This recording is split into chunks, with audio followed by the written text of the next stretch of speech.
What's going on, bottom line viewers? It's Mitch here live for your NFL Week 11 review, reaction, and of course, your favorite rants for Week 11.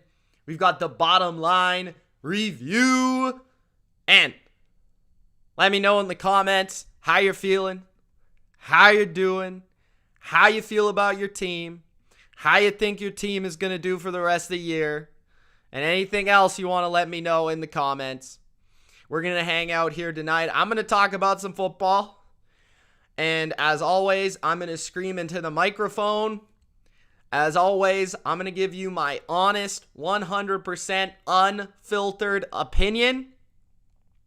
Ultra just sent in his Ultra Top 10, so I'm going to get that for you right now. I said to myself, I can't be late here, I got to get it going. Let's get it going right after the game ends. So pretty much we're here. So I'm just going to get this top 10, and then we're going to get started. We'll let people filter in. But let me know in the comments. I'll read some comments off as I get this Ultra 10 up because I got to get the graphic. But as we get going, let me know in the comments how you're doing. Say hi, and I'll say hi back, and then we can get started. So, how you guys doing? Sports fan says, Eagles are legit. Mitchell. By the way, Mitchell is with one L, just so you guys know, if you want to say my full name. Although, usually I go by Mitch, but if you want to say my full name, I only have one L in my name, so thank you for that. Nice hand movements. Appreciate it. I work on them every day in the mirror, and I'm getting them down, I watch videos of people. What's the correct hand movement? Do you go like this, that? Did you guys watch the Manning cast tonight, or did you guys watch the ESPN cast? I'm actually kind of intrigued to hear who watches what and why. So let me know how you guys feel, because I kind of find myself that I kind of switch in between, like, depending on how I feel. And I definitely thought tonight, we're going to talk about it in the Monday Night Football reaction. I felt like tonight, it was a really good game to have with the Manning cast on, because, Tom Brady playing in the game. So having Peyton Manning talk about Tom Brady while he's playing is kind of a cool thing, in my opinion. So I'm not sure if you guys tuned into that, but there was some good stuff and definitely some timbits there if you're a fan of Brady and the Bucs and what they do offensively, or if you're just a football fan in general and you're curious about the game. So I thought that was pretty cool. All right, downloading this Ultra 10, because we can't go without the Ultra 10. If we go without the Ultra 10, I might as well not do the video, so let's get this. We've got the brother who says the Panthers would have the 6th seed if Gilmore guards Terry the whole game. Big Al says, what's up, Mitch? Gronk spiked the like button. Let's get cracking. Eagles and Cardinals both won. I'm pumped. Good to hear. Good to hear. All right, so I've got the Ultra 10 ready to go.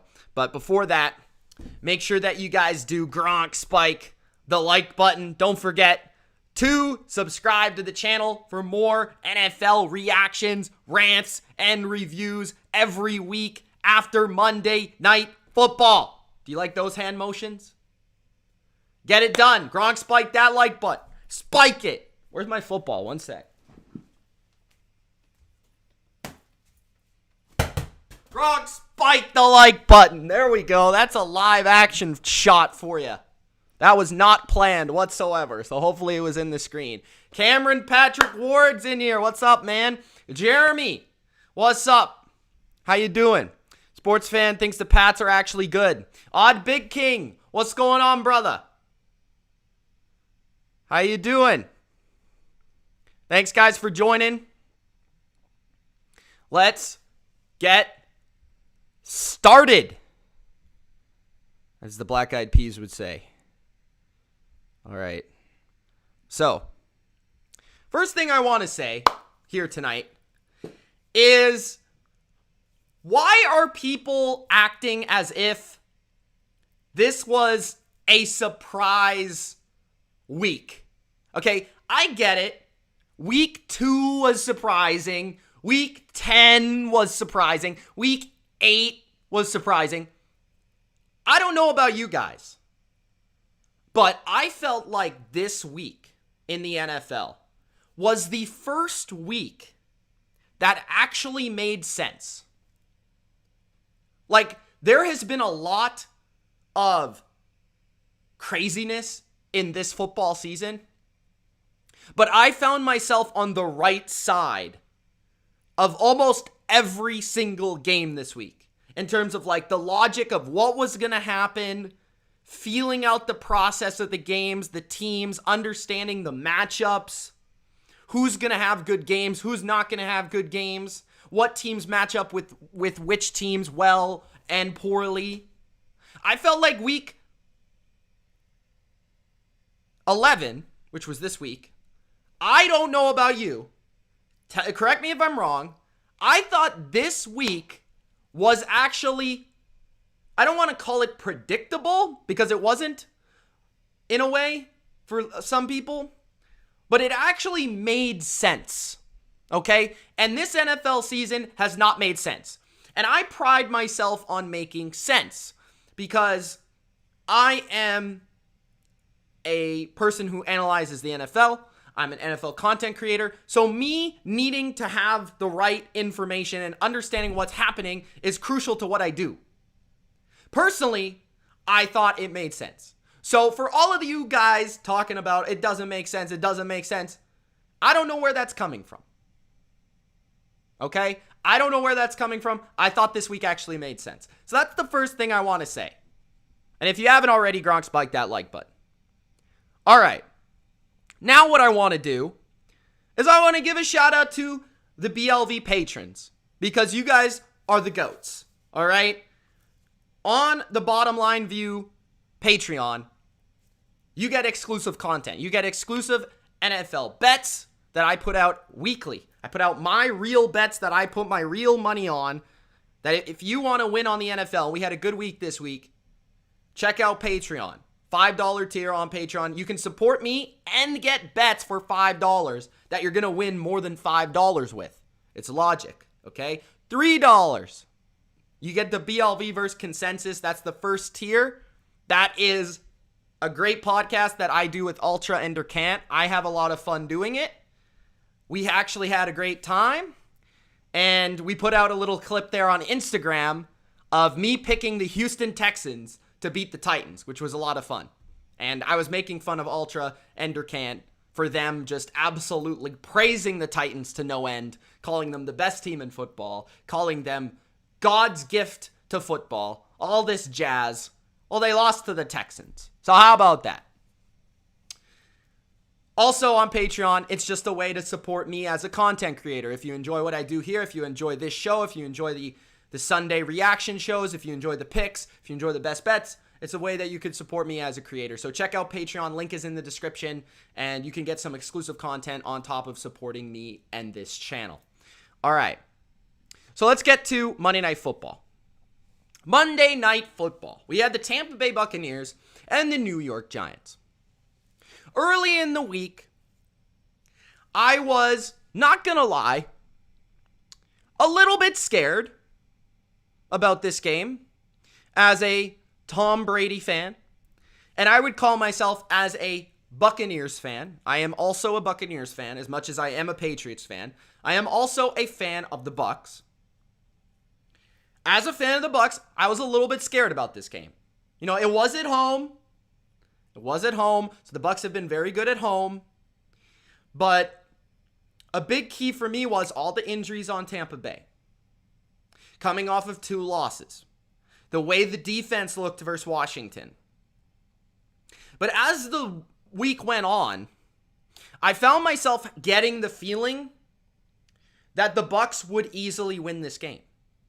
The similar feeling that I had about the Texans beating the Titans was a similar feeling that I had to this game, that the Bucs would take care of business. And the reason I was scared, okay, is because Tampa Bay, there is no doubt about it, are the most talented team in the NFL. There's no doubt. They are the team that when they put it all together, they're the best team in the league. There's a reason they won the Super Bowl. There's a reason they probably are favored to win the Super Bowl again. It's because when they play at 100% and when they play mistake-free, they are basically unstoppable and undefeatable. But the problem with Tampa Bay is, and we talked about this many times, they have self-inflicted errors. They turn the ball over, they take too many penalties, and ultimately it comes down to coaching and discipline. What we got from the Tampa Bay Buccaneers tonight was exactly what I wanted to see as a person who cheers for Tampa Bay. The Bucs did not beat themselves tonight, although there was one interception that was a mistake by Tyler Johnson, Mike Evans, on that play where it was a misread screen. Tyler Johnson went to go get the screen, basically stood in front of Mike Evans, who was supposed to receive the screen, and ended up causing the interception. Wasn't on Tom Brady, more on the wide receivers there. Went off Evans' hands, Giants caught it, got the interception in the red zone, ended up scoring their only touchdown of the game thanks to that interception.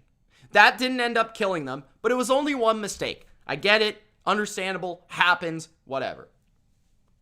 The Bucs played complementary football.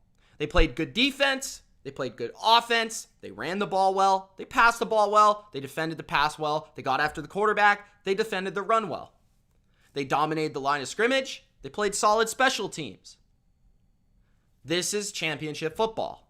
We know the Bucs are talented, we know they've got the best quarterback, we know that their offense is probably the best in the league. Without AB, probably not, but with AB, we know it is. And then defensively, they're a good defense when they don't take penalties. And what we didn't see was the pre-snap penalties, the false starts that kill a drive, right? The dumb taunting penalties. We didn't see the illegal formations, right? We didn't see a bunch of dumb stuff. That first drive by Tampa Bay was extremely crisp. And if they continue to play that way, if they continue to play mistake-free, if Brady protects the ball, if the backs don't fumble the ball, and they just play complimentary ball, they're the best team in the league. And that's what I've been saying for 2 years. That's what I've been saying for 2 years. And Ultra is exactly right as he joins the chat. I feel like Tampa Bay could have been even more dominant. Now, they were dominant in this game. They could have been more dominant in this game. They definitely missed opportunities. But it wasn't like they made mistakes to miss the opportunities. It was more so they just missed a throw or dropped the pass. Or maybe, the Giants converted a 3rd and 5 and by 1 yard. And, like that sort of stuff where it's football. Like that happens throughout the course of a game. You're going to miss a throw. You're going to drop a pass. As long as it's not a false start, an offsides, a dumb blown coverage, those are the things you want to avoid as a great team. And you see the Bucs in this game. They got Sean Murphy-Bunting back at corner. It definitely helps with him in there because now they at least have 2 competent corners. Jamel Dean, by the way, once again, great game from him. Allowed 1 catch in his coverage to Kenny Golladay, who's still a good receiver. So people are not really even throwing near him anymore. He's been that good. Sean Murphy-Bunting was a little bit rusty early on, maybe got beat a couple times, but they put him on the perimeter. He typically plays in the nickel, looked pretty good there. And I liked how Todd Bowles added, Antoine Winfield to the nickel position, switched him and Mike Edwards up a little bit from free safety deep to nickel, and they kind of interchanged. I thought that was a good little wrinkle to the game. I thought Joe Tryon at the pass rush level without Vita Vea got more reps and looked really good. JPP looks healthier in this game, made more plays, definitely. And overall, the defense didn't make any mistakes. They played very sound. They didn't give anything over their heads. Remember last year when they played the Giants, there was a few plays that Daniel Jones hit down the field to Darius Slayton and company. That did not happen in this game, right? The yak was non-existent for the Giants, and that's a team that can get a lot of yak with guys like Saquon and Kadarius Toney. So I felt like the defense played very within themselves and very solid. They still don't have Carlton Davis. When they do have Carlton Davis, they're going to be a very good defense, and they're going to be very hard to be, scored on because those three corners are good, and they've already got a strong front. They didn't have Vita Vea either. But when they get Carlton Davis in there, I feel like he's a real difference maker because in my personal opinion, he's a top 10 cornerback. And the way Jamel Dean's playing, he's a very good corner too. So it's going to be really difficult to pass on them. And then that kind of allows Todd Bowles to be more aggressive in coverage, maybe play a little bit more man-to-man with Carlton Davis in there to take the number one receiver. And then you can blitz, right? So the defense looked a lot better, bounced back from last week where they were just absolutely dreadful on third down. Offensively, of course, they played very well. Brady was just very, very good. His pocket movement was phenomenal, of course. Mostly accurate on the day. I thought Gronk gave them a nice little just burst of energy a little bit. Like he made some big plays early in the game to convert some third downs or start drives. Just that safety blanket of Gronk, that chemistry that Brady and Gronk have. I think he might have led the team in receiving yards. Him or Evans, it was pretty close. Godwin, Evans got theirs. Rojo was involved in the ground attack. Like to see that, right? He was hitting all his receivers. Great. OJ Howard. The O-line was phenomenal tonight. Wirfs got called for one holding call that I didn't really think was a good call. But overall, you just see a team that was the Super Bowl champs. Like, that is the team that won the Super Bowl. Limited the turnovers, limited the big plays defensively, stopped the run, ran the ball, big plays in the pass game off play action. That's the team we saw in February that won the Super Bowl. Without AB, without Vita Vea, without Carlton Davis, 3 of their top 10 players, they went out there and they put a beating on the Giants, and the game was over at halftime or the third quarter, whatever. So overall, I was impressed with the Bucs. I do definitely think they could get better from here, but it's just starting that momentum to get into the playoffs. And then once you're in the playoffs, you want to be playing your best football. I thought a couple things from the Peyton Manning cast and the Manning cast in general with Eli on there. Eli, I actually thought like they maybe got him a little bit more involved tonight. Like he was saying a couple more things from a scheme perspective of what they do. I thought that was very interesting. It's like almost ESPN was like, okay, Peyton, shut up. Like let Eli do his thing. But Peyton kind of said, I thought this was really interesting. Just hearing him talk about Brady in comparison to Daniel Jones and just the quarterback position in general was interesting in itself. But I thought it was a nice little tidbit. My favorite of the night was when Peyton was talking about the Bucs offense and how Brady actually, and the Bucs don't really call running plays anymore. And he was saying that Peyton was saying that really the Bucs just let Brady decide if he wants to run the ball. So they go to the line of scrimmage with 2 plays, which a lot of teams and veteran quarterbacks do, but oftentimes it's a pass play first, and then Brady can kind of decide if he wants to audible into a run. And typically it's they don't really call runs unless they're in specific situations. So they just go with the pass, and then if Brady wants to go to the run and he sees a light box, then he can audible to the run and then go with the run. So I thought that was probably the best little part or little tidbit I got from the Manning cast there. I thought that was really interesting. Overall, though, good effort from the Bucs. And again, guys, I know the Giants aren't a very good team, but they were mostly healthy in this game. Offensively, mostly healthy. And when they have all their weapons, they're a pretty challenging offense to stop.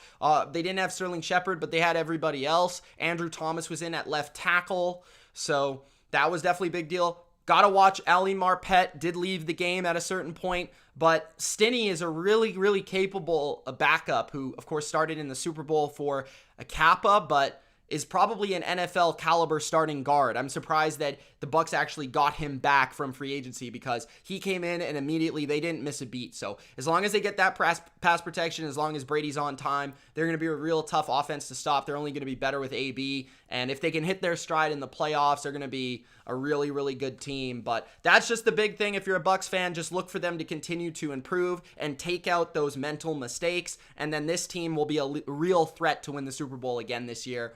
Overall, though, not a great game tonight, not super exciting, but it was just enjoyable as a Brady fan, as a Bucs fan, to see them play good football and not mindless football. So that's my thoughts on Monday Night Football. Not a lot to do with the Giants tonight. what could I really say about the Giants? I wasn't super impressed with what they brought out there. I do definitely think Kadarius Toney is a player, and I think they need to get him as involved as possible. Saquon looked all right. They took him out later in the game to rest him for next week and for the stretch run and for next year. But good to see him back on the field.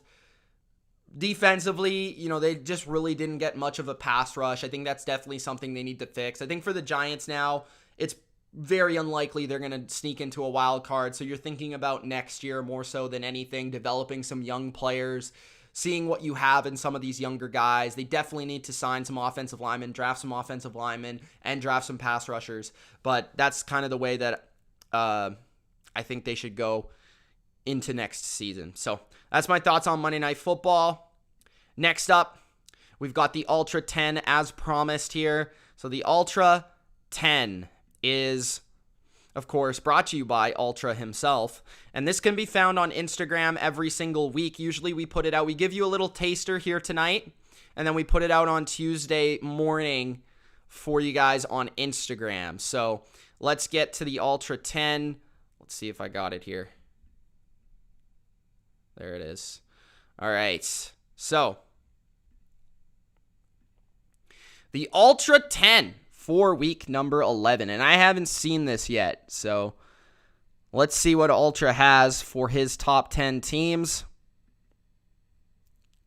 Let me get. Okay. So, Ultra has at number 10. The Indianapolis Colts. And I kind of talked him into this one. He said, Mitch, DM me on Discord, which you guys can DM me on Discord. If you're in the Discord, if you're not in the Discord, first off, I don't know what you're doing because it's a lot of fun. We talk about football and how Tobey Maguire is the best Spider-Man every single day. We also talk about other stuff like soccer and basketball and Turtles White Girls that he has every week. So we talk about all that stuff in the Discord. But on the Discord, Ultra is like, who's your top 10? So I kind of gave him the top 10, not really in order, but you'll see my power rankings tomorrow, which will have my top 10 in order, including all the teams in the NFL ranked. At number 10, he put the Colts. I kind of influenced him to put the Colts in the top 10. I don't know if he really feels that way, but he's going to go with it, so I guess he's going to trust me here. I've really been impressed by the Colts. Again, guys, it's something about the Colts in a year where the NFL is not really super consistent. The Colts are a team that is consistent. No matter if they win or lose, you know what they're getting from the Indianapolis Colts on a weekly basis with the NFL. The Colts are going to run the ball. They're going to run it well. They're very well coached. They don't beat themselves. They don't make a lot of mistakes. They don't take a lot of penalties. They're well schooled on defense. They make you beat you on defense. They play a lot of zone, but they kind of make you throw the ball underneath and take your check downs and that sort of stuff.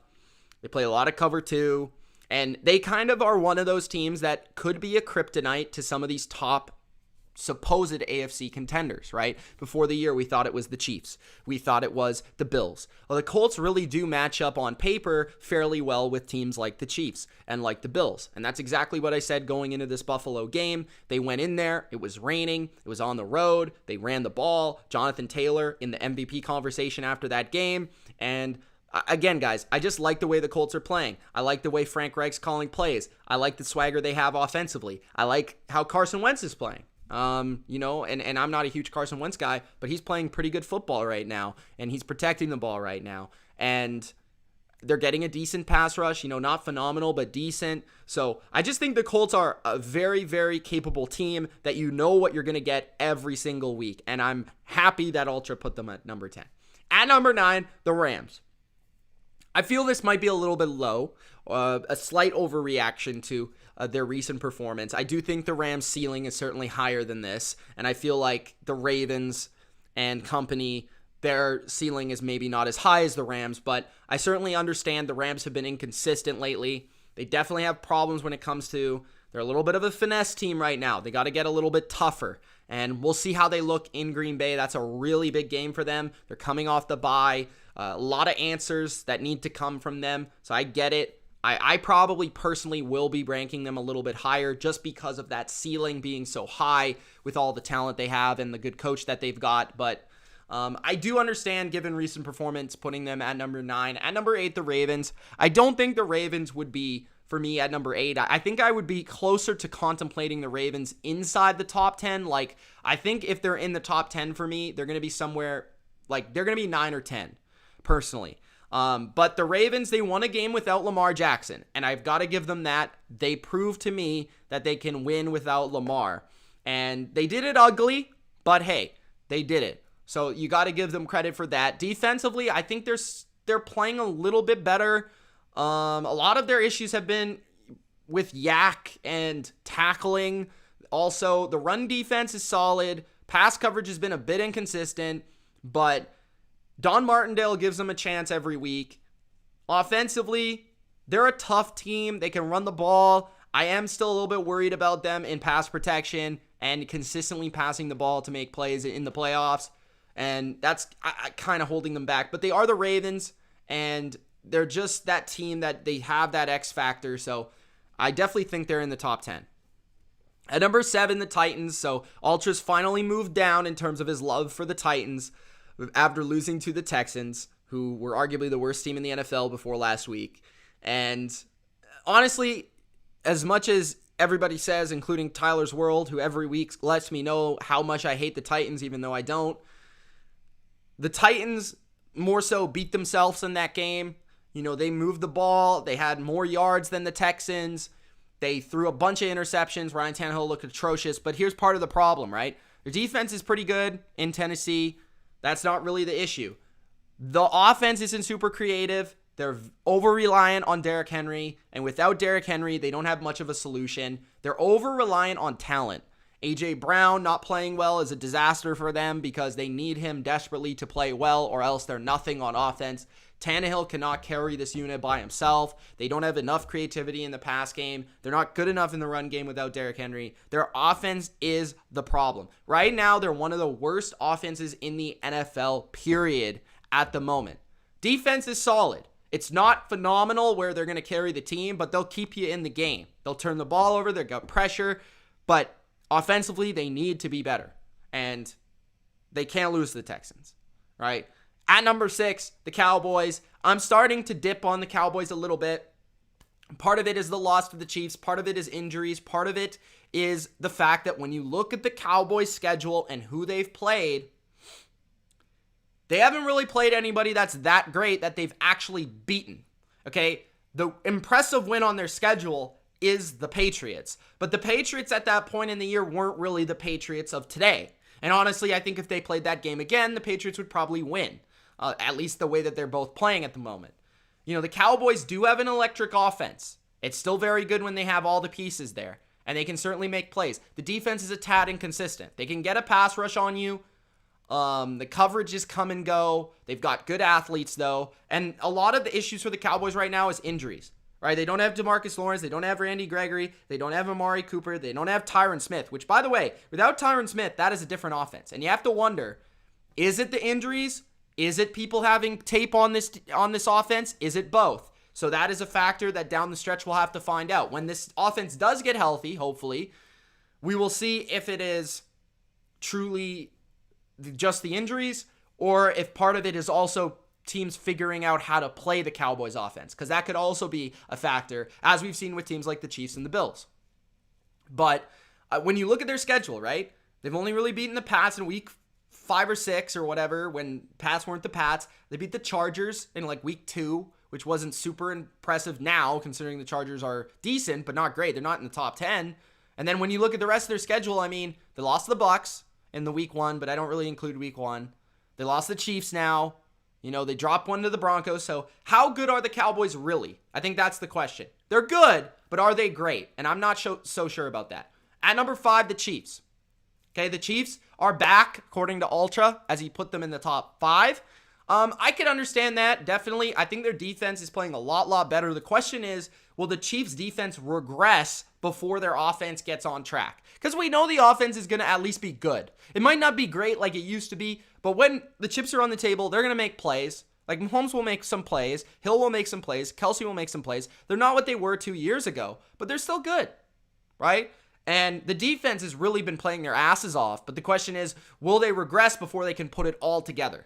They beat a Cowboys team that's good at home. But like I said, good teams beat other good teams at home in November. So they prove that they're good. The question is, will they be good enough on both sides of the ball, complete enough to make a run? At number 4 is the Patriots, who are playing complete football, right? Number 1 in DVOA right now. So that just speaks volumes. They are number 1 in point differential. That speaks volumes. And I think you're lying to yourself, which I'll get to, if you think the Patriots aren't a good team. They have the best defense in the NFL, a very good run game, which I would argue is top 3, a quarterback that makes throws when he's asked to make throws. Not a lot of electric weapons, but don't sleep on their offense. At number 3, Tampa Bay, I'd probably put them higher. I definitely think that personally, and you'll see tomorrow, I think the top 2 teams in the league are the Packers and the Buccaneers. And I think if I were to pick the Super Bowl, it'd be one of those 2 teams to win it. But we know, we talked about the Bucs for 15 minutes. When they play their best ball, they're the best team. But far too often do they not play their best ball, and that's the problem. At number 2, the Cardinals. The Cardinals do give an effort every week, no matter who their quarterback is. And Cliff Kingsbury could be the coach of the year right now. Number 1, the Packers. Packers, I understand. That's definitely a bold call, though, to not move them off number 1 despite the loss, right? So Ultra made a tough call there, going with the Packers to remain at number 1 despite losing to the Vikings. But it's an NFC North matchup. They had a lot of injuries on the road. It's an understandable loss for sure. I'm not going to put too much on that. That's kind of like what I thought about the Bucs losing to the Saints, right? Similar thing there. Kind of a predictable divisional loss. Understandable. Cardinals, though, continue to impress with the way that they play with Colt McCoy. The question is, how much worse are they, or how much better are they with Kyler? That's the question. Because in recent weeks, they've been worse with Kyler, which is really weird. But yeah, at number 2, the Cardinals. So let me know who you guys have at number 1. That is Ultra's top 10, and those are the top 10 teams in the NFL. I think it's a pretty solid list from top to bottom. Maybe I argue with a couple spots here and there, but overall, that would be my 10 as well, and you'll see my power rankings tomorrow. All right, let's get to the topics. Next up on the list, Ultra. Okay, we're going to start off our topics with a prayer. We oftentimes pray for teams that, let's be honest, have seen better days, okay? We've prayed for the Vikings, the Steelers. And now it's time to pray for the New York Giants. Just kidding. The Seattle Seahawks. But you should probably pray as well for the Seahawks and the Giants. I mean, it's the Giants, but yeah. Okay, anyways.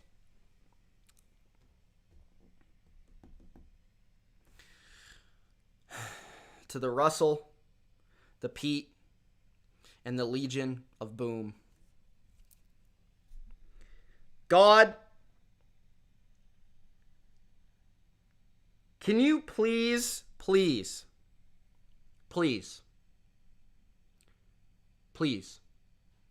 send my well wishes to the Seahawks, who have quite possibly the worst jerseys. And I'm not talking about the normal jerseys. I'm not talking about, the Russell Wilson jersey. The worst jersey in sports is the 12 jersey. I mean, that is the absolute fucking worst jersey there is in sports. Who goes to a football game and wears a 12 jersey? I mean, if you're doing that, you might as well retire your fandom right now. Okay? God,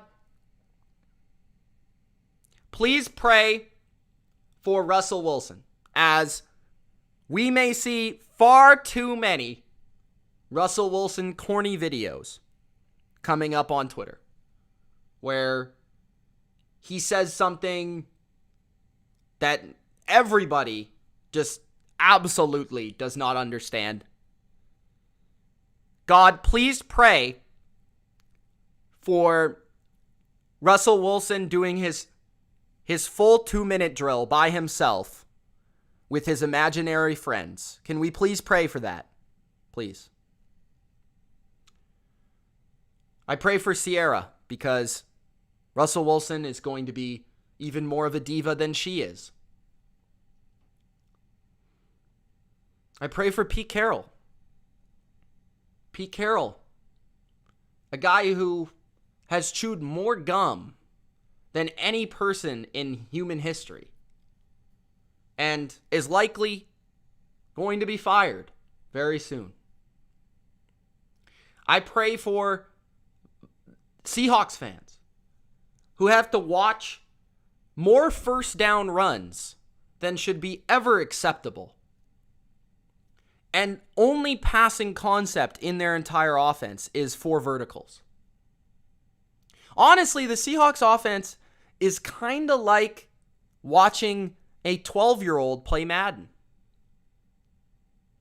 And lastly, DK Metcalf, who is absolutely a hothead. He has dyed his hair more times than Pete Carroll has chewed gum, I think. And can't control himself. So, God, I pray for the Seahawks. I hope you do too. Amen. To the Russell, the Pete, and the Legion of Boom. That is your prayer for the Seahawks. Everybody pray for the Seahawks. That is a team that is no more. They are done. They're over. Their reign as being a 9-7, 10-6, 11-5 team that somehow makes the playoffs, although it doesn't deserve to, is over. Long gone are the days of the Legion of Boom. Long gone are the days of 2013, 2014. Long gone are the days of I'm just here so I don't get fined. The Seahawks are no more. And I'm sorry. Because I enjoyed the run. It was a fun run. I live in British Columbia. I'm about a 3-hour drive from Seattle. It was fun while it lasted. But it's simply no more. It's over. And we have to put that behind us. We have to get over it. And it's time for the Seahawks to trade Russ. It's time for the Seahawks to fire Pete. It's time for the Seahawks to move on. It's time for the Seahawks to pray for their next Russell Wilson. So, thank you, Seahawks, for all you've done, for this era of football, for your consistency. But as an absolutely arrogant Patriots fan, I am sorry to tell you that not everybody can try to be the Patriots. And that's okay. There's always second place. Ricky Bobby, he has what he says. But personally, second place is okay, you know? Like, it's fine. So, thank you, Seahawks, for great football, exciting one-score games, and never playing a normal game. But normal games are going to be coming to Seattle. And the normal game we're going to see is them getting the absolute shit beat out of them. So thank you, Seahawks. All right. Next. Oh, boy. Oh, boy. Hoo-hoo, boy. You. I see you. I see you. You don't like the Patriots. I'm talking to you. You don't like the Patriots. And in the back of your mind, you know the Patriots are back. Yeah, I'm looking at you. Don't hide. Don't cover your face. I know you don't like the Patriots. But just because you don't like the Patriots doesn't mean you should lie to yourself, bro. Yeah, I know you're lying to yourself because you're saying, the Patriots can't be good. Patriots can't be back, can they? They just lost the GOAT last year. How could they be back? I thought it was all Tom Brady.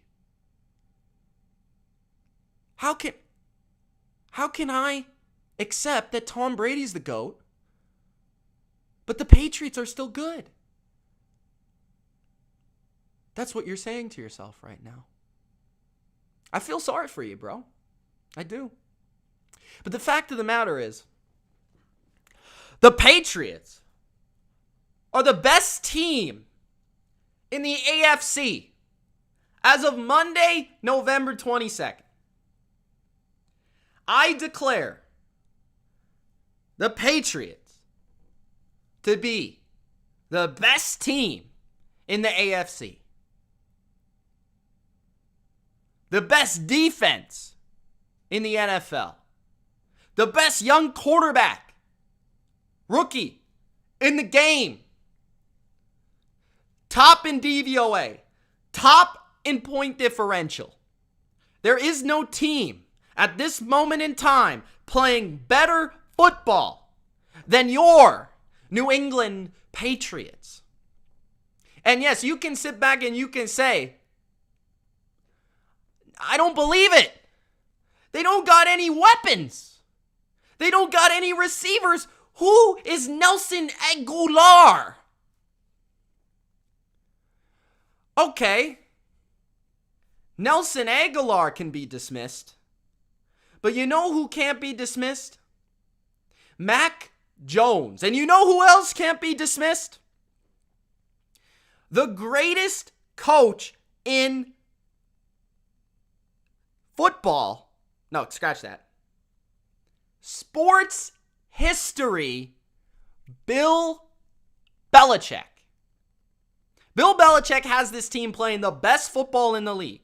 The best team in the AFC. I'm telling you right now, I'm not trying to hurt your feelings.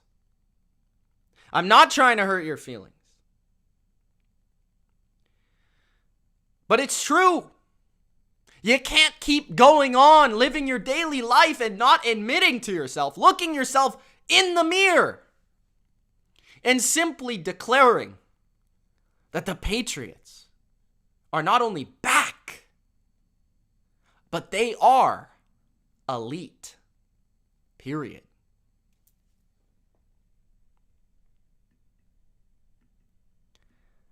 All right. I'd like to say something. So, I cannot stop lying to myself.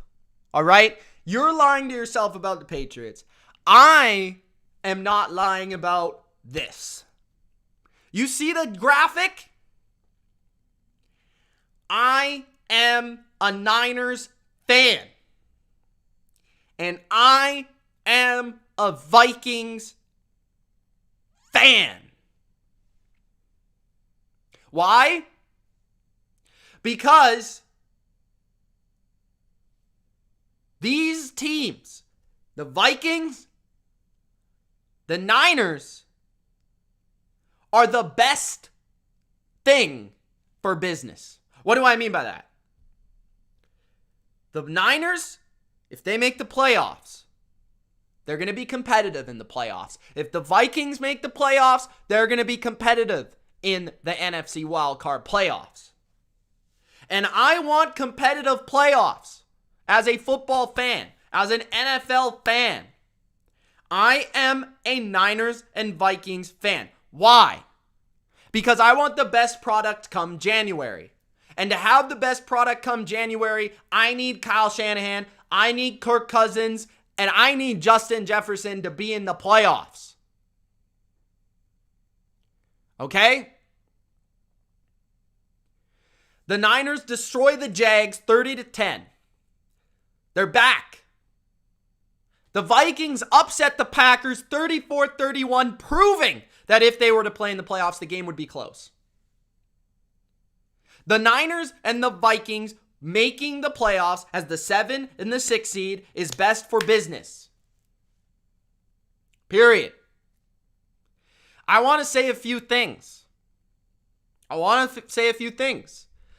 First, and people are baffled at this for some reason, okay? Justin Jefferson is the best receiver in the NFL. He is. I mean, I love Tyreek Hill as much as the next guy. I think Devontae Adams is great. Justin Jefferson is the best receiver in football. Short, intermediate, deep. He makes plays. The only reason he doesn't lead the NFL in every stat is because they don't pass the ball enough. He's the best receiver in the league. He combines explosion, consistency, route running, speed, hands, leaping ability, all of the abilities of the best receiver. Justin Jefferson has. Best receiver in the league. Can we trust Kirk Cousins? Kirk Cousins is balling. This man went toe to toe with the supposed bad man, Aaron Rodgers, and beat him. Big throws, big plays. Kirk Cousins made him. Kirk Cousins is legit. Stop hating on the man. Kirk needs to lead this team. Let him. And then we got the Niners.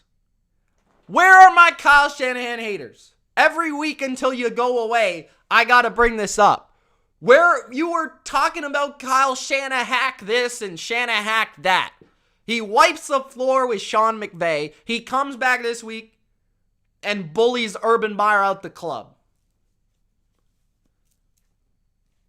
And Jimmy Garoppolo, Jimmy G, Jimmy Gucci, Jimmy Aladdin himself, Garoppolo, deserves some respect. Jimmy G is the first Niners quarterback, Lenny told me, 3 straight games. I don't know the exact stat actually, but it was like 70% completion percentage, multiple tutties since Joe Montana. And in the words of Lenny, the OG, Lenny B, 40 fucking Niners are back. They're running the ball. Play action is there. The screen game's working. The O-line is improving. Jimmy G's accurate. Kittle is the best tight end in the NFL. You heard me. I'll say it again. George Kittle's the best tight end in the NFL. Deebo Samuel's the best slot receiver in the NFL. Brandon Ayuk is back. The defense is good. Not great. It's good. The Niners are going to make the playoffs. I said it 2 weeks ago, 3 weeks ago. I was right. They're going to make the playoffs. The Vikings, I hope they make the playoffs. They play this week, the Vikings and the Niners. They do. They do. So, what's best for business is the Vikings and the 49ers. And you heard it here first. Next, we got to talk about the EAGLES Eagles. People think they're a sleeper playoff team. I've seen multiple Eagles fans say, Mitch, the Eagles have a chance to make the playoffs. The Eagles are back. The Eagles are running the ball. The Eagles have an identity. And I agree. The best thing about the Eagles right now is in a league that don't know who the F they are. In an NFL where 99% of teams don't know what they're good at, what they're bad at, the Eagles do. And they're winning games because of it. I got to give credit to Nick Sirianni.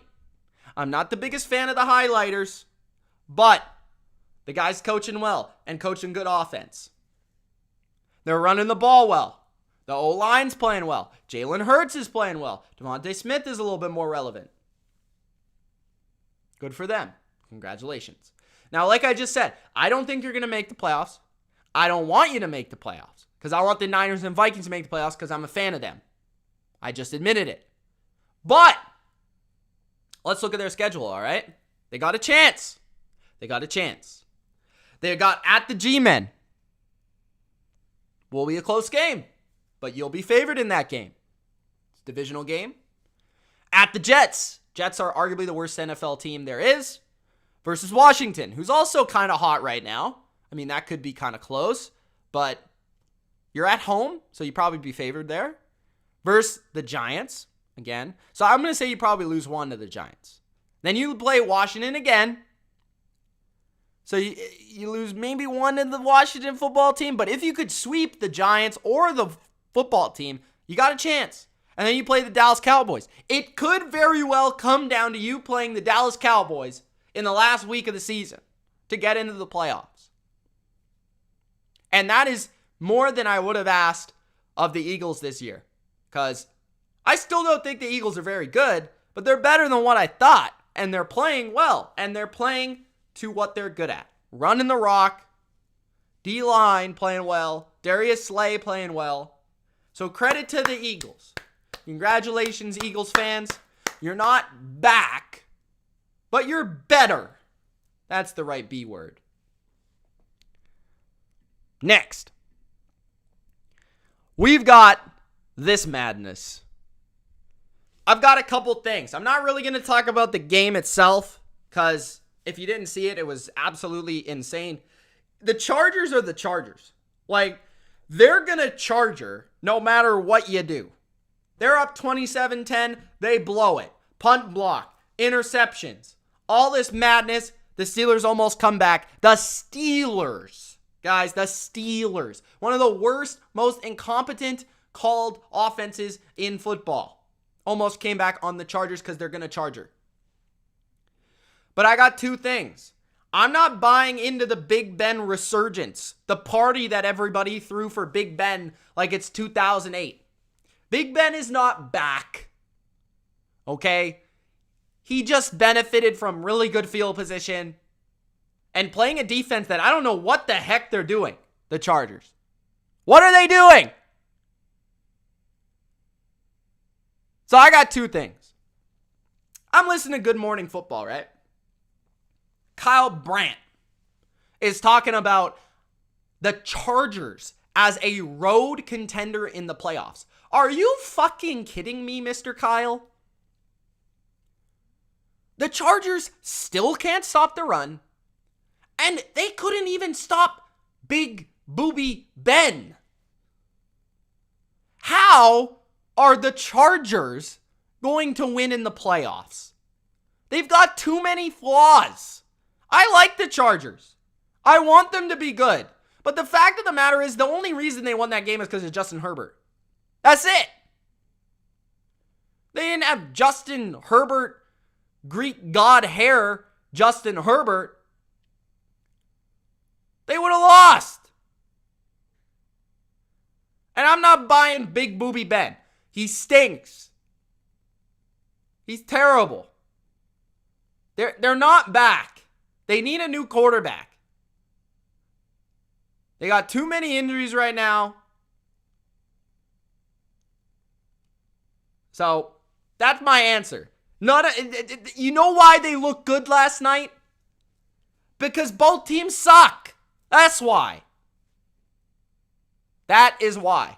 I'm telling you right now. Don't get too excited about the Steelers or the Chargers. They suck. Next. I got to talk about the Bengals and the Raiders. Can the Bengals find a formula to win in this AFC? And they beat down the Raiders. It was like 30-something to 13. Very impressive. Very impressive. Very impressive. Now, I think the Bengals got an opportunity here. I don't think anybody's really talking about the Bengals. All right?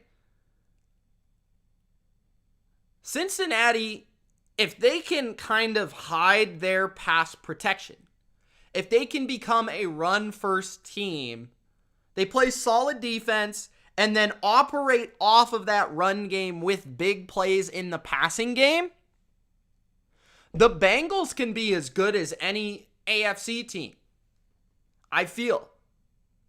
Now, I think they're not going to go to the Super Bowl, but I hope they make the playoffs, and I think they will. I was impressed by Mixon with 30 carries, right? They can do something that the teams in the AFC that have been successful this year are doing. Running the ball, playing solid defense, playing complementary ball.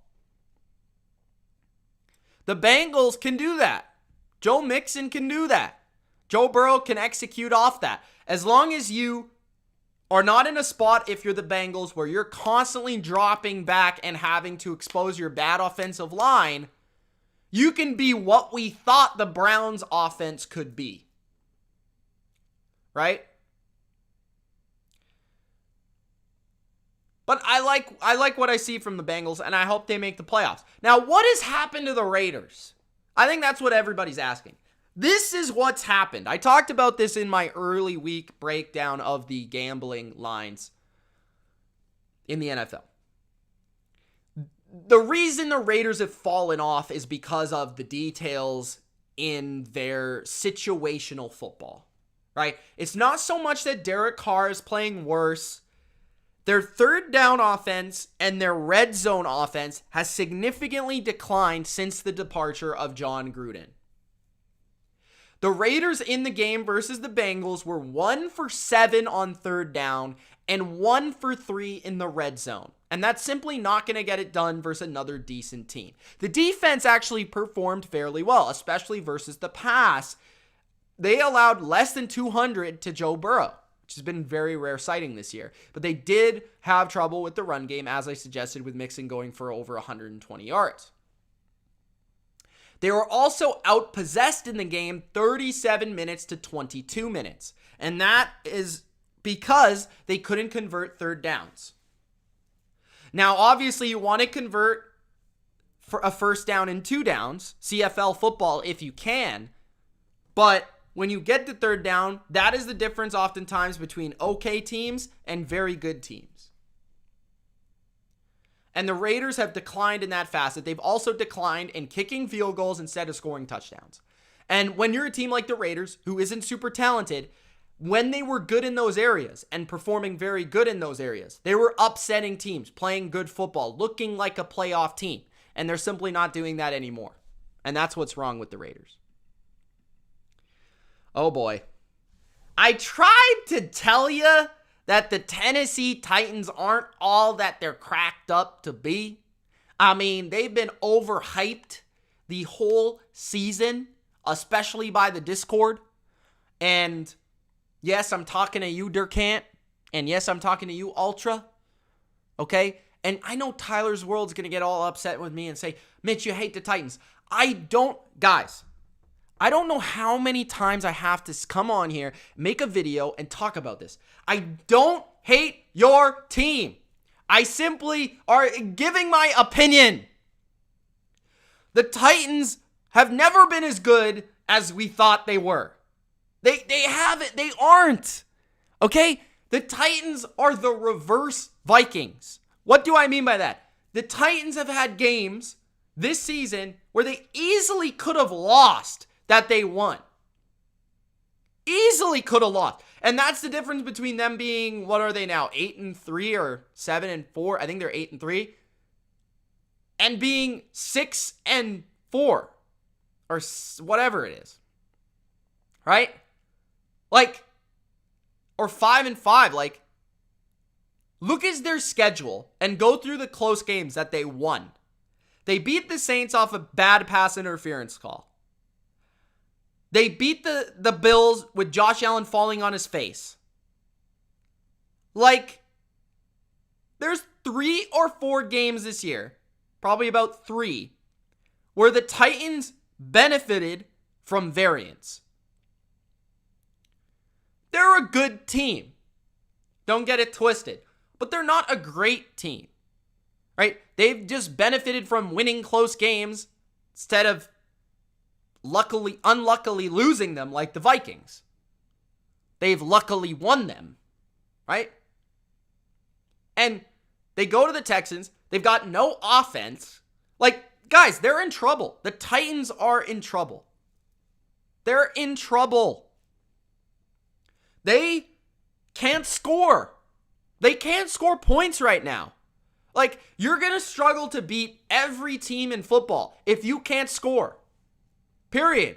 And it's not like their defense is the 85 Bears or the 1976 Steelers or the 2000 Ravens. It's a decent defense. They're going to struggle for the rest of the year. And these people with the Titans are hoping that they're going to get healthy by the playoffs. Here's the problem. I've seen it many, many times. When a team is getting healthy right as the playoffs start, it's really hard to put it all together without momentum. It's very hard.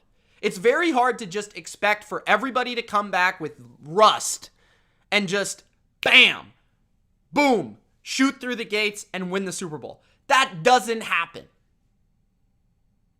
It doesn't. The Titans are a good team. They've never been an elite team. And you're lying to yourself if you think they're an elite team. I wouldn't be surprised if they lost the first game in the playoffs. Quote me, clip this video, do whatever you want, put your clown faces all you want. You know I'm right.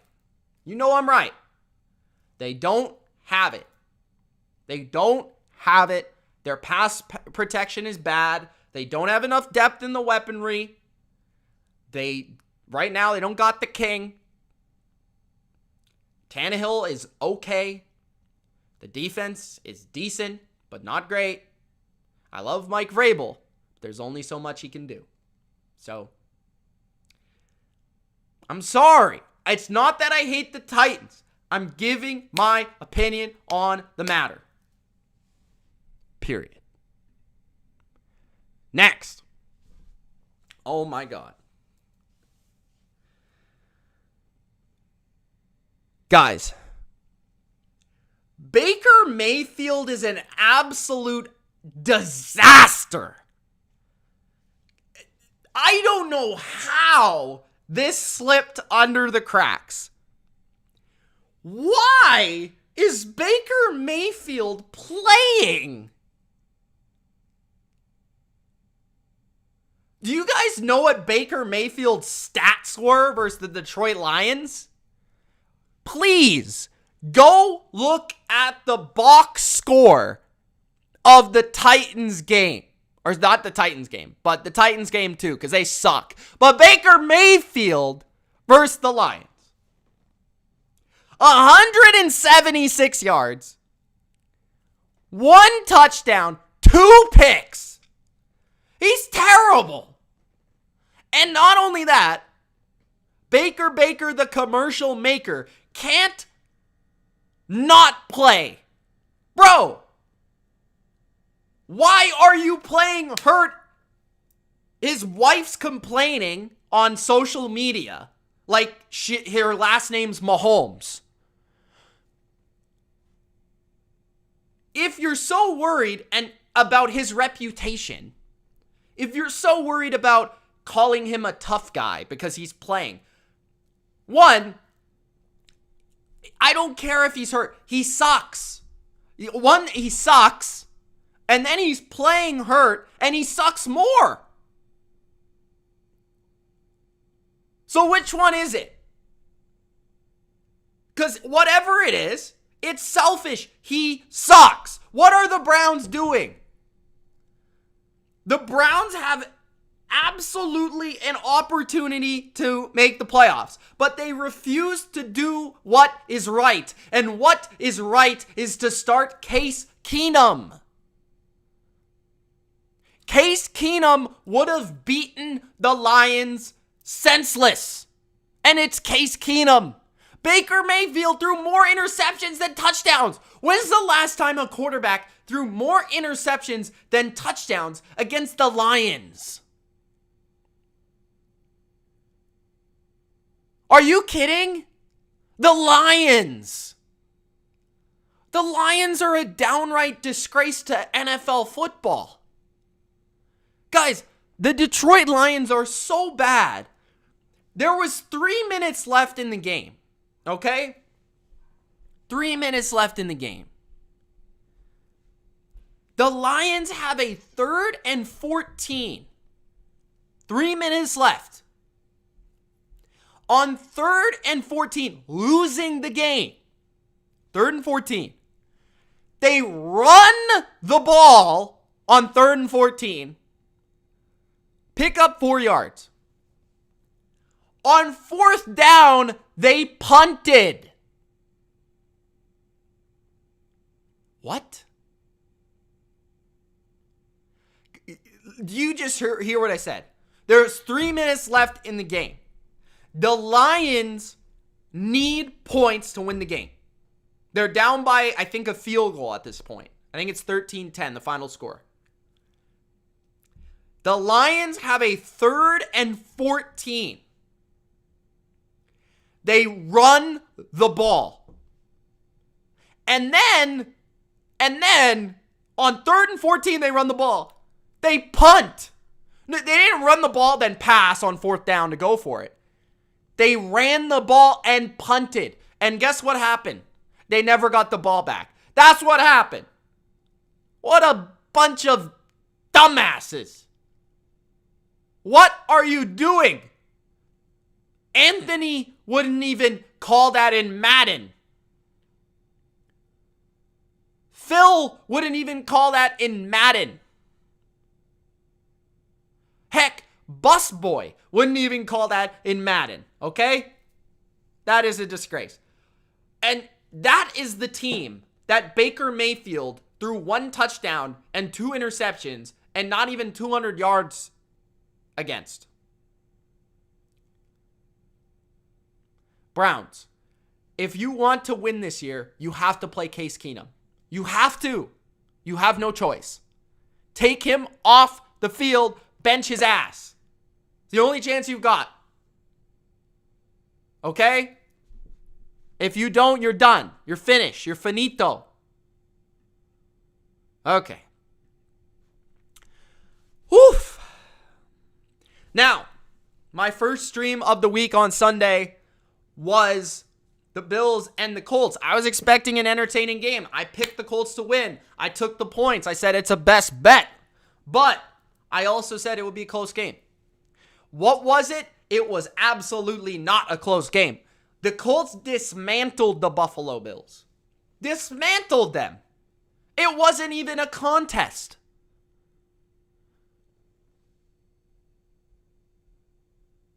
Jonathan Taylor treated the Buffalo Bills defense, the number 1 defense in the NFL. What did I say about this defense? You know why they're the number 1. They played the Jets. They played the Dolphins. They play Washington. They play the Jets. They play... Who else? Who else is incompetent? The only incompetent team they didn't play is the Browns. Okay?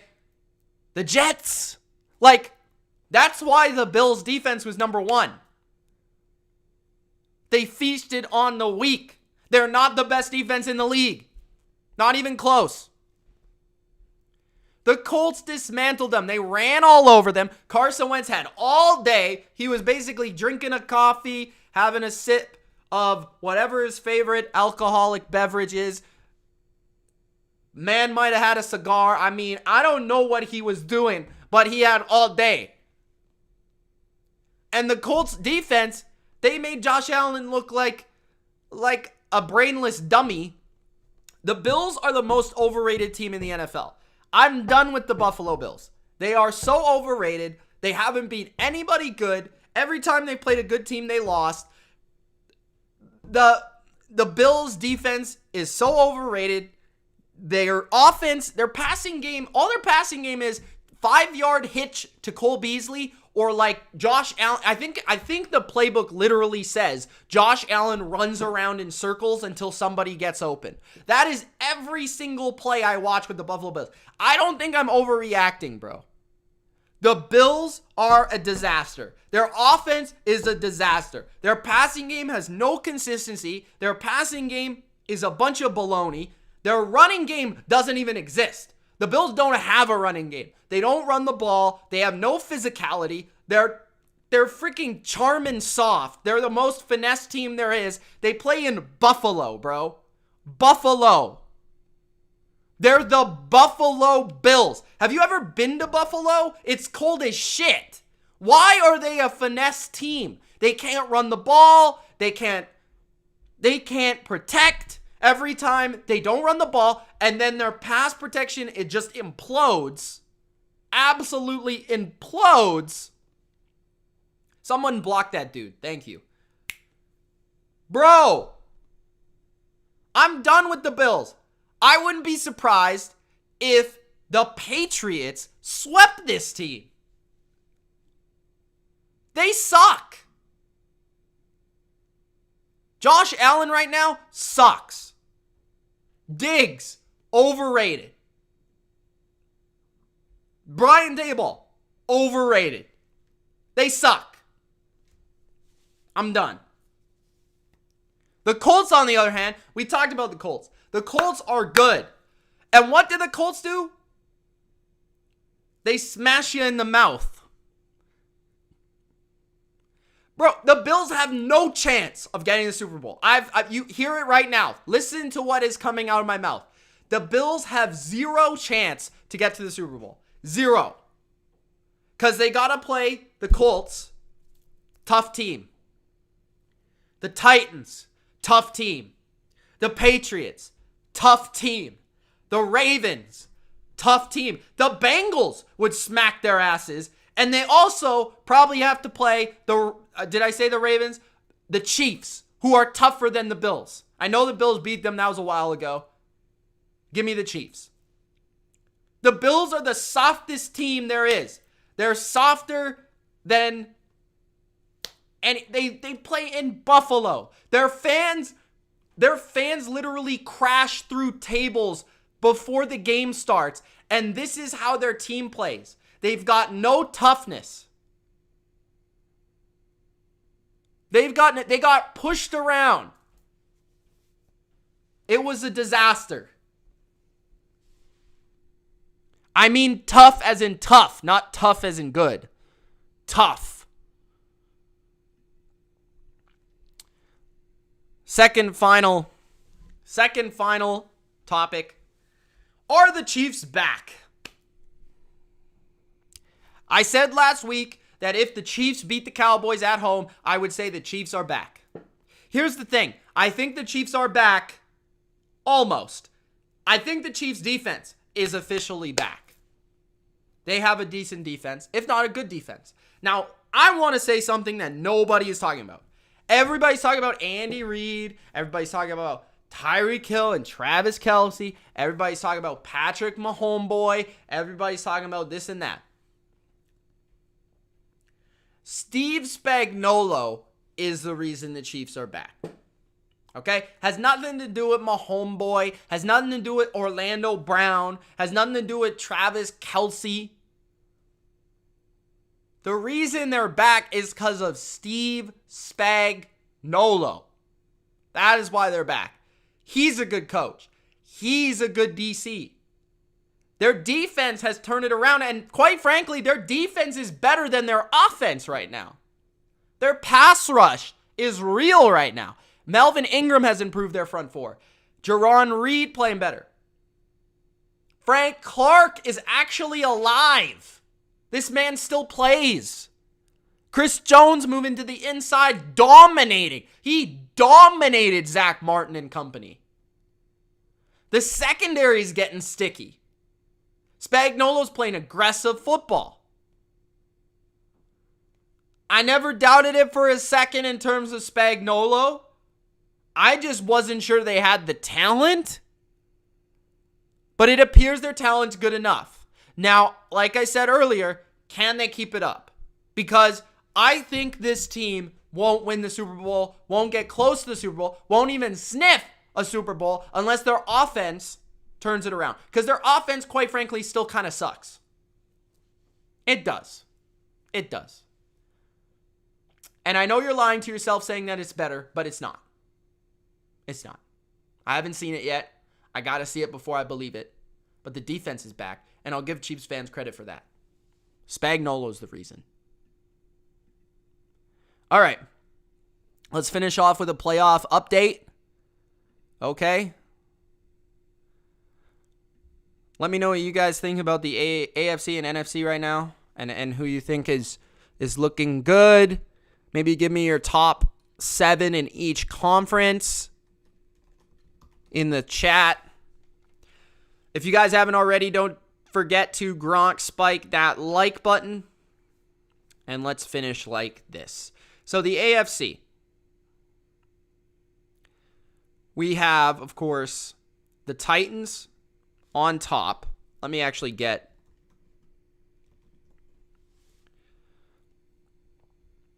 the full standings so I see what's going down here. Okay. Where are we at? Can we get the standings? Please.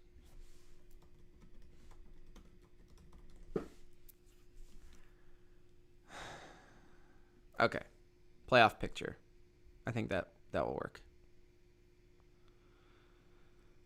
What's up, Dave? Big Al?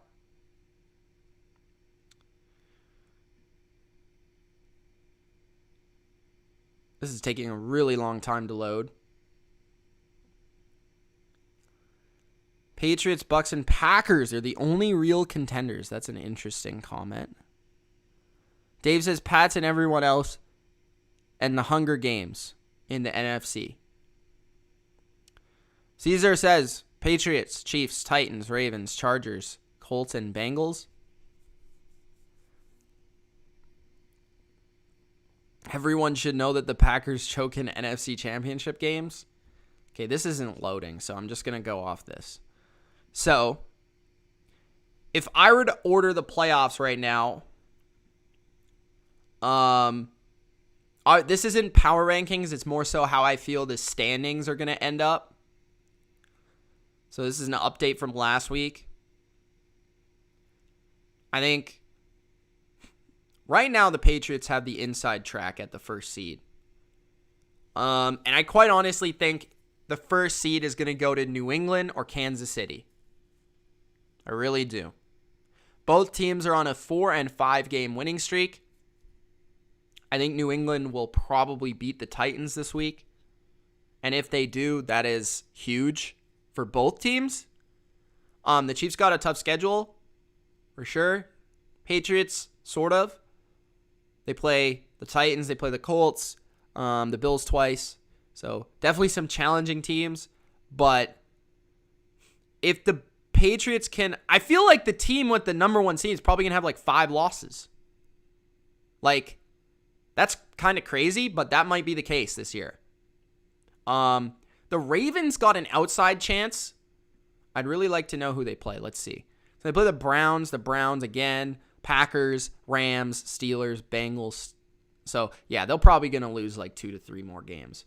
So I'm going to rule the Ravens out. I just don't think they're good enough to do it. So I'm going to say the Patriots or the Chiefs get the 1. The other team gets the 2. Titans will get the 3. And the Ravens will get the 4. That's what I'm going to go with right now. Got the 5, 6, and 7. I do think the Colts are going to get in there somewhere. I think the Bills will probably still get in. So that's 6. And we got one more team. And I think it's going to be between the Bengals and the Chargers. Bengals, Chargers, and Colts. It's going to be between those 2 teams. The problem with the Colts is they play both the Patriots and the Bucks, which sucks. I don't think they're going to beat the Bucks this week. And I think they likely lose to New England, so that's mostly going to mean they got 7 losses. So let's see. The Colts play the Bucks, the Texans they'll beat. They play the Cardinals as well. So the Colts might be on the outside looking in. They might have just dropped too many games early in the year. So I'm going to say Oh, man, the Bengals also play a tough schedule. So I'm going to say the Chargers make it for sure. I think they got the easiest schedule there. They also get the best quarterback. And then it's going to be really, really close between the Bengals and the Colts. Really close between the Bengals and the Colts for the last spot. So that's what I'm going to go with in the AFC. Steelers are out. Browns are out. Broncos, Raiders out. Not even thinking about them. All right. Then we got the NFC. I think at the end of the day, the Tampa Bay Buccaneers will get the first seed. Now, part of it is schedule, right? They play the Colts this week, which I do think they'll beat the Colts. That's not an easy game, though. Play Atlanta. They play the Bills at home. Play the Saints at home. Play the Panthers twice and the Jets. I don't think I'll say this right now. I think the Bucs will win the rest of their games. They might lose one, but even if they lose one, they'll probably still get the first seed. Because you look at the other teams in the NFC, right? The Packers play the Vikings again, the Rams this week, the Ravens in Baltimore, the Browns, right? So the Packers will probably lose one or two more games. And they're hurt right now, which hurts. So, honestly, if the Rams were to beat the Packers this week, that would be probably big for the Bucs. But I think the first seed will go to the Bucs or the Packers, but I think it will be the Bucs. Then the 2 seed will go to the Packers. The 3 seed, that's going to be tough between the Cardinals and the Rams. See, the problem with the Cardinals is they play the Cowboys in Dallas, the Rams, the Seahawks, and the last game, the Colts. So there's opportunity for them to lose 1 or 2 more games. Now, the Cardinals do got a chance for the first seed. They definitely do, because they play the Bears this week. They should win that game. They should beat the Lions, right? So they should win both those games. But I think they might lose to the Rams or the Cowboys, and maybe the Colts too. So it's kind of debatable there. But I think the Cardinals probably end up with the 2 or the 3 seed. The Rams are most likely to be the wild card, because the Rams, just like the Cardinals, have a tough schedule, right? They play the Cardinals again. They play the Niners again, which they suck versus the Niners. They play the Ravens again. They play the Vikings, which is probably going to be a tough matchup for them. So, yeah, that's tough. They'll probably be the 5 seed. Then we got the 6 and the 7. And like we said, the Eagles are in there. They're interesting. But the Niners and the Vikings would be the 2 teams that I hope get in. Like, I hope they get in because I think they're the best teams. But I think, honestly, it's going to be tight. I don't think the Saints will make it. I just don't think they're consistent enough offensively. And the Vikings, they play a tough schedule, right? They've got the Niners up next, which is a huge game. They play the Steelers, which I think they'll win that game. They play the Rams at home. They play the Packers again. Right? The Niners play the Vikings, the Seahawks, the Bengals, the Falcons, the Titans, the Texans, the Rams. They get a break versus the Texans and the Falcons, for sure. Yeah, that's going to be interesting for the Niners. Big game for them this week. The NFC, I feel like, it's another thing where there's 3 teams that I think are going to fight for that spot. Those 2 spots. I think it's between the Vikings, the Niners, and the Eagles. And I don't think anybody else is really in it. I think Carolina plays too tough of a schedule. They played the Bills. They played the Bucs twice. I think the Saints are too they play the Cowboys, the Bucs, the Panthers, and the Falcons, which are divisional games. So, yeah, I don't see the Saints going in. But that's kind of where I'm at with the AFC and the NFC. And that's my update for the standings. And you'll see how I rank the teams in my power rankings tomorrow. But that's kind of how I see them finishing at the moment. I think the number 1 seeds are between the Patriots and Chiefs in the AFC. And I think the NFC is between the Bucs and Packers most likely, but possibly the Cardinals as well. So there you guys go. That is your weekly review for the NFL, this time for week 11 of the 2021 NFL season. If you enjoyed, don't forget to Gronk spike that like button. Check out the rest of the content on the channel. I released my early look at week 12 earlier today, and even if you don't bet on the NFL, it's definitely good information and a good preview for you to check out. So go over there and Gronk spike that video as well. We've got a Bucs versus Pats Super Bowl. Who has the upper hand? I would definitely say the Bucs. They're just more talented.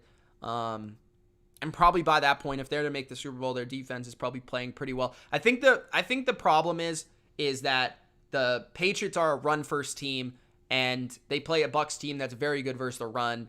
And then if they, do stop the run, they get Mac Jones into those third downs, and they can send their crazy blitzes and stuff. I just don't think the Patriots are reliable enough at wide receiver in the passing game. So that would probably be the worst matchup they would face, New England in the Super Bowl. Plus, Tom would be able to look at the film that they saw the first game and then be able to decipher Belichick and what he did in the first game, right? Because he's only ever played Belichick once. So that would be, I think, a big deal. But I think the Bucs would have the upper hand. If you're the Patriots fan, you probably don't want to see the Bucs. You probably want to see the Rams. You probably want to see the Cardinals. You probably want to see the Packers even over the Bucs. Chiefs, Bucs, Super Bowl again. I don't think it will happen. It just doesn't happen that way. And I'm not really sold on the Chiefs to make it. But I guess it could happen. And honestly, I don't know, man. I don't know if I would want it to happen or not. I'm not sure. But yeah. Chiefs. Let's just say if the Chiefs make it, I hope they don't play the Bucs again. Even though I like the Bucs and I cheer for the Bucs, I don't know. That would kind of be a little odd. Although there is an opportunity for the Bucs to shut up those Chiefs fans from last year. Packers, Pats would be tough for the Pats. Yeah, it would be tough, but I don't think it's as tough as Tampa Bay. I think if you had to rank the NFC in terms of toughness for the New England Patriots, if they were to make it, would be the Bucs first, the Packers second, the Rams or Cowboys third. I feel like the Cardinals, we saw that Belichick kind of handle Kyler last year. Yeah, that's close.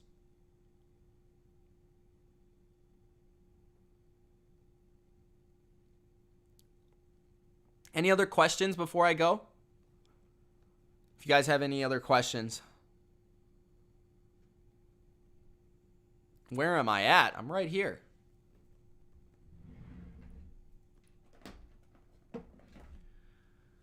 My Super Bowl pick right now is Bucs Patriots. Yes, I think it would be. Honestly, that's not just bias. It's honestly my pick. Hunter said Mitch is disrespecting the Dolphins again. Look at our schedule. We could be 7-7. Good luck, bro. I don't see it. I mean, maybe you finish the season strong. Wouldn't disregard that, but I don't see you making the playoffs.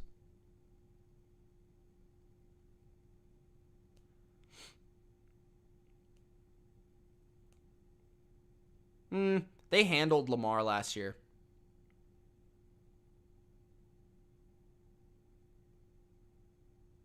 Biggest weakness of the Pats right now is their passing game. For sure. It's really their only, I don't even know if it's a weakness, but it's the only thing that I would say is the only thing that I would say they're susceptible with is their passing game. Third, I guess that's tough for everybody, but there's other teams that are better in those situations, right? Let's say if you see the Chiefs in 3rd and 12, you're probably more confident than you are with the Patriots. If you see the Packers or the Bucs in 3rd and 12 or 14, you're probably they got a chance. With the Patriots, it feels like if it's 3rd and 14, they're just punt. It feels like they probably won't pick that up.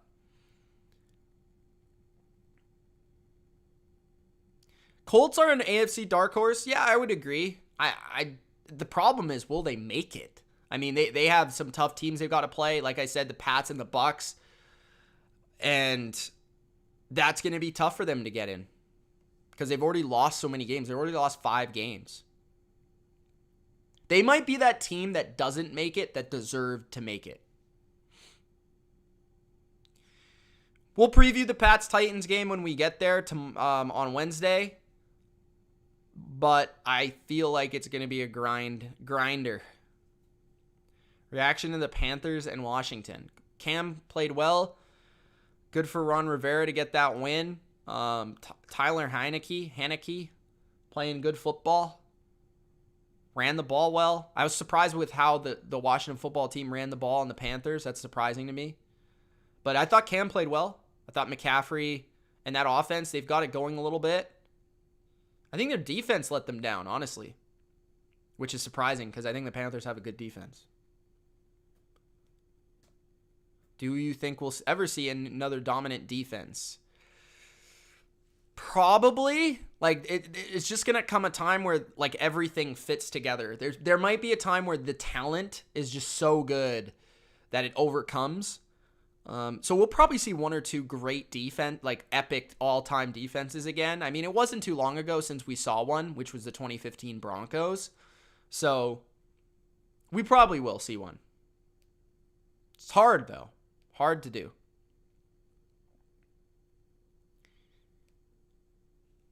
Zach Wilson better be back. We'll see.